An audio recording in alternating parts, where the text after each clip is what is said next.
Well, hey there again, friend. How you doing? I am your host, Kirsten Parker, your decision coach of the episode, and today we are going to get into a fun conversation that comes up often in coaching about decision making: selfish versus self-honoring. How do you know what you're doing? How do you know what's happening? How do you stay in the lane you want to stay in? And we dipped our toes in this topic a little bit back in episode 54, which is all about guilt and how you can let it serve you or let it go. And what we're going to do today is talk more specifically about this particular brand of guilt that can come up around decisions you're making for yourself. And the decisions that make our bodies do this, like, sorry. We need to get honest about if this particular brand of guilt is serving us. What happens more often than we'd like is that this guilt comes up. We're going to make a decision for ourselves. We do not examine, where is this guilt coming from? Why is it here? Is it going to serve me? And it nudges our decisions in the direction away from what we want over and over and over again, which is how we end up with the habits of discounting our desires or downplaying what we want or prioritizing what other people want without consciously choosing to. This is draining our energy. It's making us feel like we can't take up space in our own lives. And it's not actually accomplishing what we think it is. So today we're going to break it down and get really, really specific about what is happening when we think about making selfish decisions. And don't be surprised if more than once in this episode, I call them shellfish decisions, because that's where I'm at today. And we're going to talk about what is a self-honoring decision. This, unsurprisingly, is not anything anyone is talking about. The word selfish gets thrown around a heck of a lot. You know what doesn't? This self-honoring idea. And I want to imprint it in your inner dictionary. I want this to be something that you think about all of the time so that you can label things more accurately. The only label we have is selfish. We are inclined to overuse that label. But if you have options, if you can deem something self-honoring, then by all means, keep that label in your back pocket too. So let's get really specific about what we mean when we say, I don't want to make a selfish decision. What I think people usually mean when they really do want to prevent themselves from making a selfish decision is, I don't want this decision to be thoughtless and disregard its potential effects on other people. I don't want this decision to be harmful, literally have negative effects on other people. Now, if that's your truth, that is a very simple conversation you can have with yourself, right? That shortcuts this whole, is this selfish? Is this not? Is this okay situation? We can make it that concise. And you can find your own terms here. You can define, what do I mean by selfish? Do I mean thoughtless and harmful? Or do I mean something else? Really simplify that conversation for yourself. Now, there are other things people tend to mean that we're going to explore next when they say, I don't want to make a selfish decision. Those can include, I don't want to feel bad. I don't want other people to feel bad. I don't want to think badly about myself. I don't want other people to think badly about me. I don't want to be someone. I don't want to be a bad person, a thoughtless person, a selfish person, a harmful person. This is interesting. Sometimes what we mean when we say, I don't want to make a selfish decision, is I don't like my truth. I don't like that I don't want to do this thing. Or I don't like that I would rather do this thing. I don't like what I want to choose.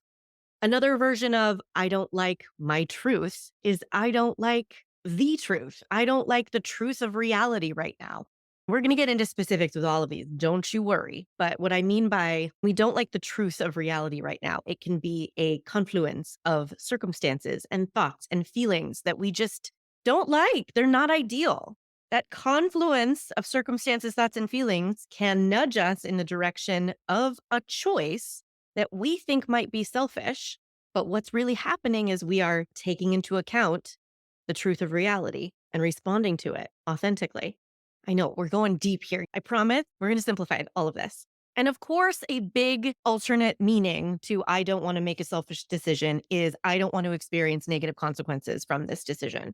So everything that I just said, all of the potential alternate meanings to what you're saying falls into buckets. There's a thought bucket, there's a feeling bucket, there's who you are, who you're being as a person, reconciling with reality, accepting what is, and there's fear about the future.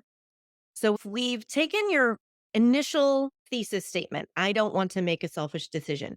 We kind of branched it out to the many different things that could be going on in your head when you say that.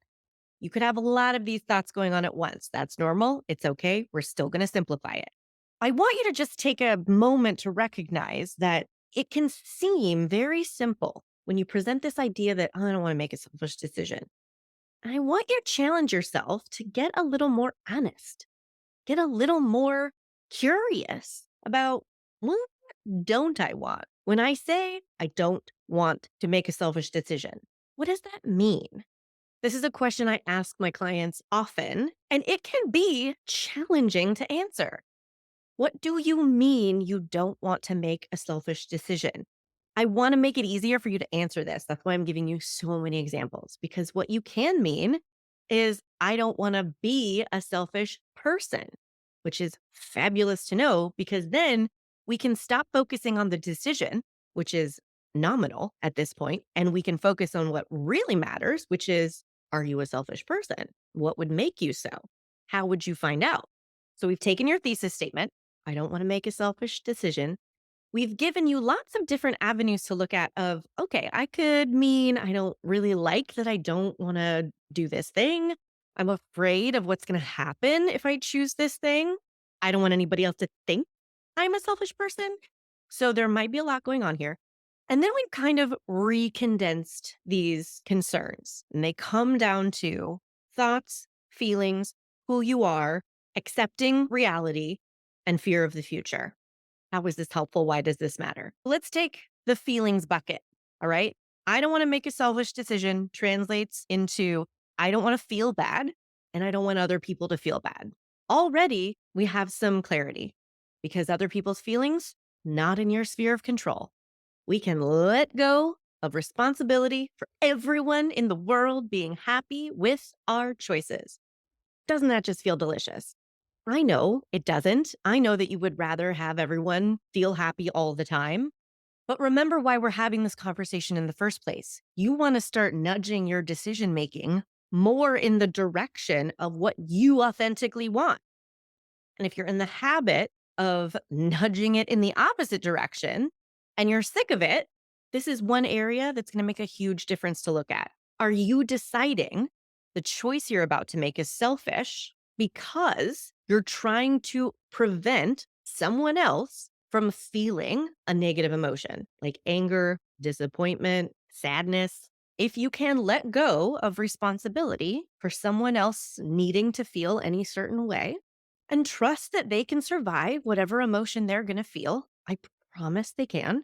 Then you can look back into what is in your sphere of control, your feelings. Great.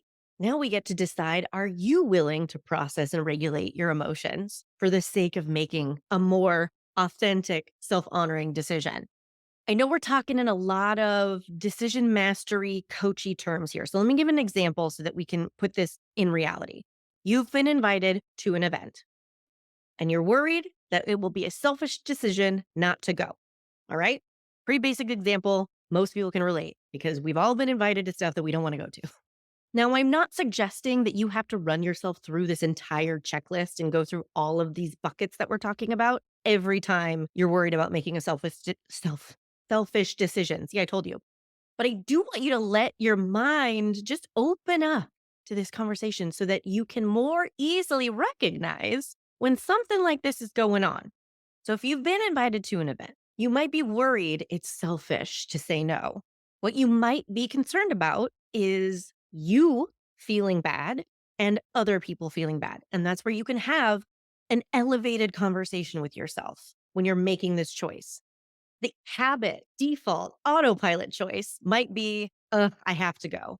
I don't have a choice. It would be selfish not to. So I have to.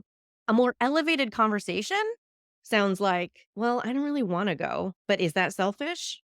I don't know. What are you afraid of when you say, I don't want it to be selfish?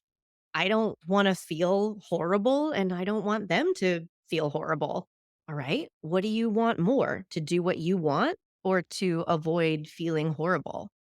Have we ever considered that before? How horrible does it feel to keep doing things that you don't want to do? Which feels less horrible?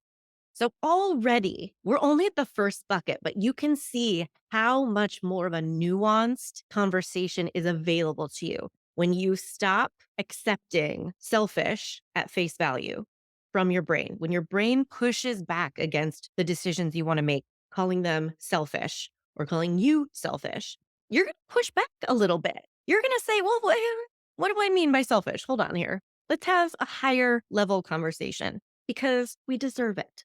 I should also put this caveat in here that I am not advocating for you to always make what looks like the selfish choice. I want to empower you to be able to know why you're choosing what you're choosing. And 9.9 times out of 10, the clients that I talk to who are concerned about being selfish are nowhere near the danger zone of being selfish people. They are afraid of things like feeling bad and other people thinking bad thoughts about them and negative consequences. And it is so much more valuable to be able to talk about those concerns than it is to make the default choice based on the surface reaction of, I don't want to be selfish. I mean, if you came to this podcast for a good time, I hope you're getting what you paid for. Okay, let's go to the next bucket. Thoughts about you. Sometimes when we say, I don't want to make a selfish decision, it means I don't want there to be bad thoughts about me. I don't want there to be bad thoughts in my head. I don't want there to be bad thoughts in anybody else's head about me. I only want good thoughts about me. Mm. Again, totally valid, right? We would prefer everyone have good thoughts and everyone feel good feelings, including ourselves. I'm with you. You're going to get your decision mastery tool belt on again to work through this bucket. Let's start with your thoughts about you. Your thoughts about you, my friend, are not always kind. They're not always nice. They're not always accurate, but they are up to you ultimately. One of the most common conversations I have in coaching about selfish decisions is when people are concerned that they are going to think they're selfish. They're going to decide themselves that they are selfish people, which might sound like, okay, well, I feel like there's a simple solution to that. Just don't. But it seems so much more complicated when you're in the thick of this concern, when you're in this worry tornado about, am I going to beat myself up for the next month? Am I going to overcompensate and then end up spending like $1,000 on an apology bouquet? So, off the bat, we have to remember if you are worried you are going to decide you're a selfish person, that requires you to make another decision. You got to hear from yourself. Am I going to make this mean I'm selfish? Valuable information. Often a step we skip. You're going to RSVP no. If you're going to walk around your life for the next month saying, I didn't go, I'm selfish, I know. How's that going to feel? How is that going to reinforce the new habits that you want to establish of being able to make decisions for yourself based on what you want?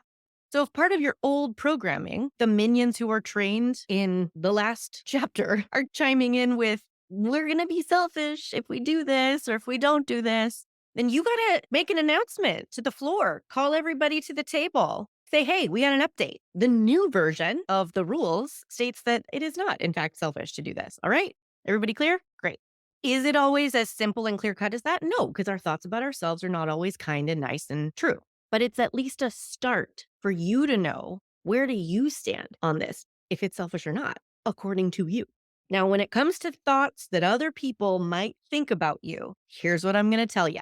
We just need these reminders often over and over again.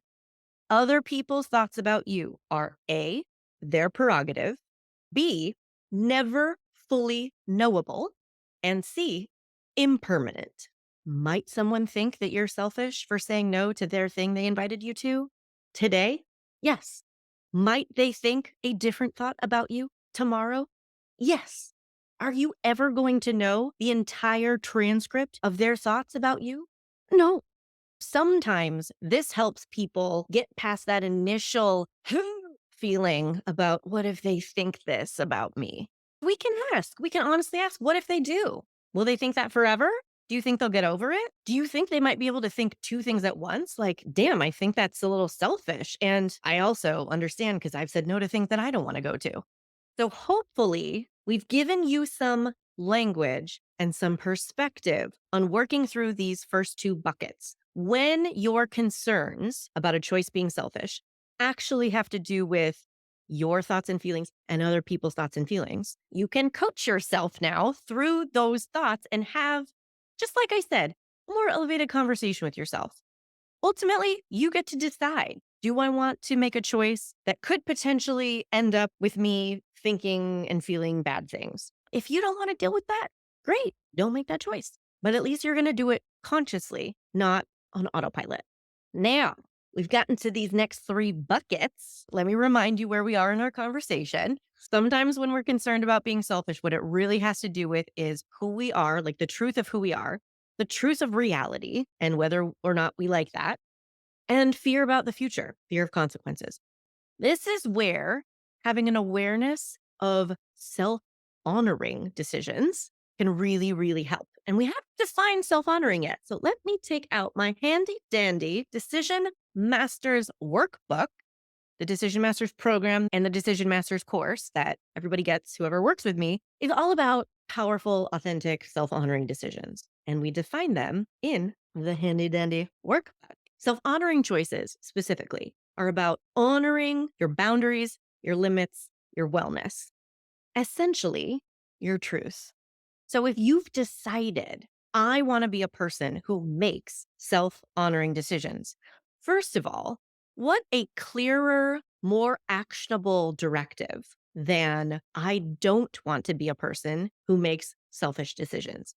Have we talked about the grocery store analogy and how it's so much easier to go into a grocery store with a list of things to buy than it is to go into a grocery store with a list of things not to buy? How are you going to go in with a list of don't buy Oreos? What are you going to do? How are you going to know what to get? How long is that going to take you? The same rule applies to vision statements about who you want to be, goals you set. So if you're walking around your life saying, I don't want to be a selfish person, I can't make decisions, how are you going to know what to do? If you're walking around your life saying, I am a person who makes self honoring decisions, clear, know exactly what aisle that's in. And that really helps when it comes to the concern about who you are. A lot of the time, I don't want to make a selfish decision. Gosh, I can just hear myself. Just keep going. Barrel through, Parker.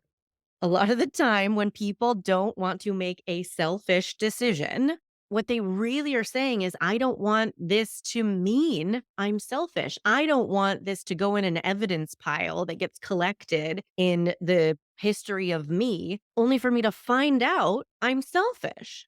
This is a valid concern, right? This is us trying to keep us in line with what we want.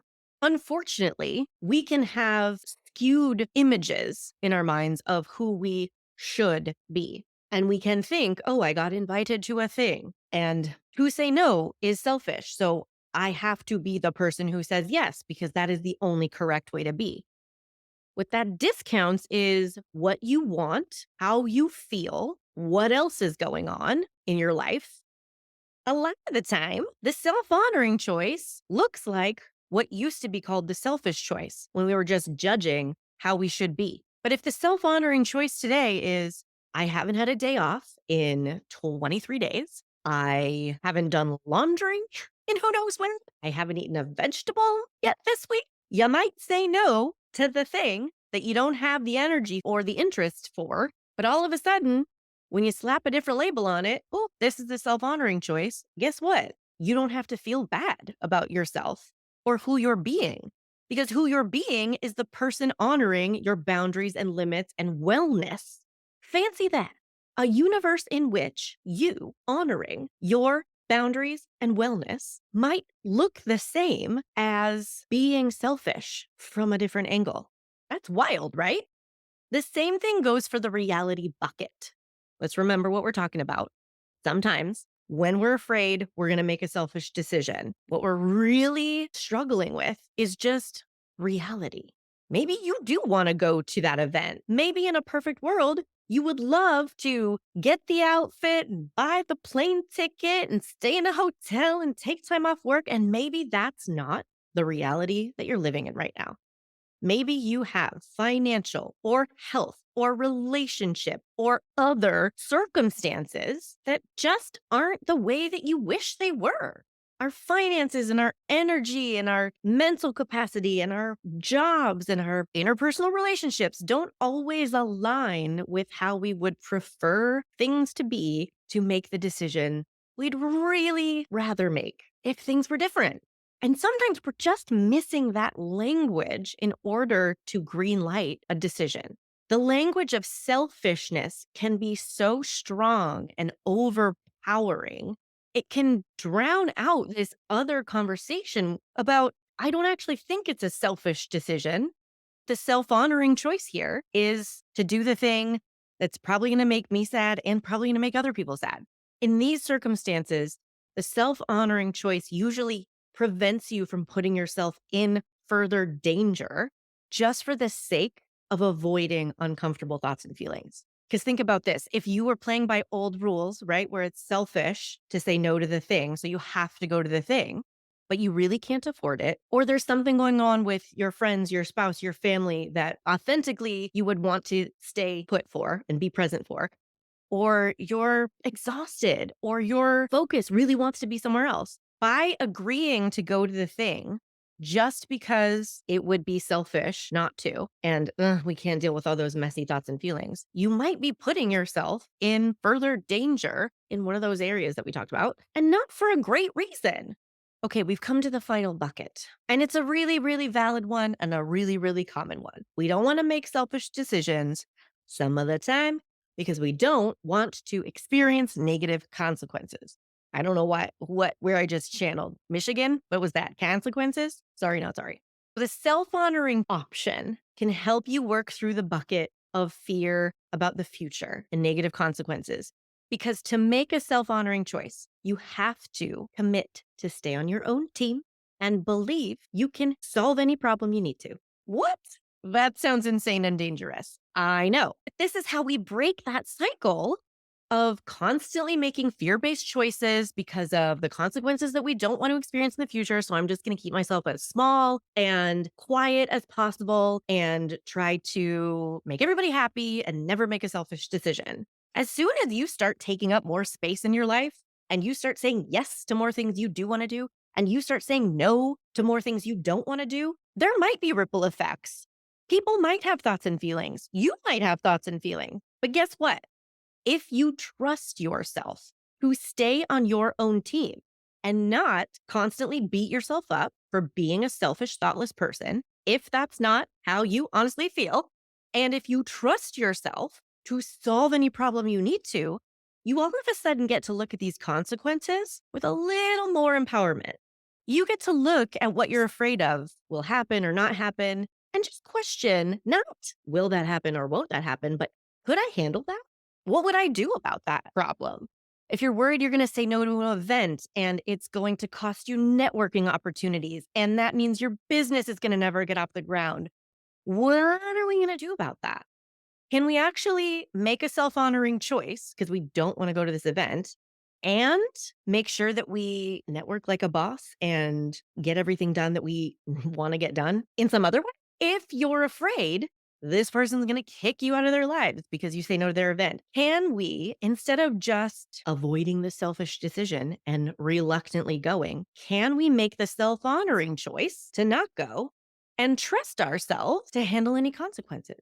If that person comes back at you and says, you're a terrible, selfish person, I don't want you in my life anymore, might future you say, well, that sounds like something that kind of a crappy person would say. I don't think I want you in my life either. Same, same. Or even a less dramatic example. If you're worried there's going to be a chain reaction of events that you're going to be responsible for and it's all going to catch on fire and be chaos, can you trust yourself to not take on that responsibility? Can you trust your future self in whatever future circumstances that they're experiencing to not make everything your fault? It's a conversation worth having. I know that we went down so many roads that you might not have worn the right shoes for today. You might have worn sandals thinking we're going on a little garden stroll, and I might have invited you on a 9-mile hike. And for that, I apologize. I hope that the view and the invigorating cardio experience was worth it. But like I said, this is not for you to memorize and study and give yourself a checklist to overthink any decision going forward. This is so that you can hear yourself. Just hear yourself a little more clearly the next time you think, I don't want to make a selfish decision, and have a better understanding of what you mean and how you can get to a decision that you like and that you stand by and that you trust ultimately. The truth is, you are in charge of defining selfish. You can make it a bad thing. You can make it a good thing. You can completely eliminate it from your vocabulary. And you can decide that there aren't selfish decisions. There are only self honoring decisions or thoughtless decisions or harmful decisions. Maybe we don't even need the word selfish. And also remember, just give yourself some grace. We are not in this game to be perfect. And we might end up making some decisions that later on we find out, I kind of wish I hadn't decided that. That seems like it was a little selfish. And I don't love that that happened. Even then, if you've made this agreement with yourself that it's okay if I am human and I'm just doing the best I freaking can, you can end up with more powerful, authentic, self honoring choices, creating the life that you live every day. And since there's only one that we know of, why not enjoy it? Why not make it the life you really want to live, full of the choices you really want to make? Some food for thought. All right. I hope this planted so many seeds that are just going to marinate and are going to be fun to think on as you go throughout your week. Maybe make some self honoring decisions and celebrate them and start changing your relationship with this whole selfish idea. The weight that you can lift off of yourself is phenomenal when you stop feeling like you're subject to these old rules about what's okay and who you should be and how you should be. And I've seen it change the trajectory of people's entire lives when they stop abiding these old rules they never wanted to follow in the first place and they start prioritizing making decisions for themselves based on what they want. I promise you, none of them ended up thoughtless, harmful people who completely abandoned all of their loved ones and responsibilities. I promise that never happened. What did happen is people ending up spending their time completely differently because they, one decision at a time, stopped doing things they didn't want to do and started doing things they did want to do.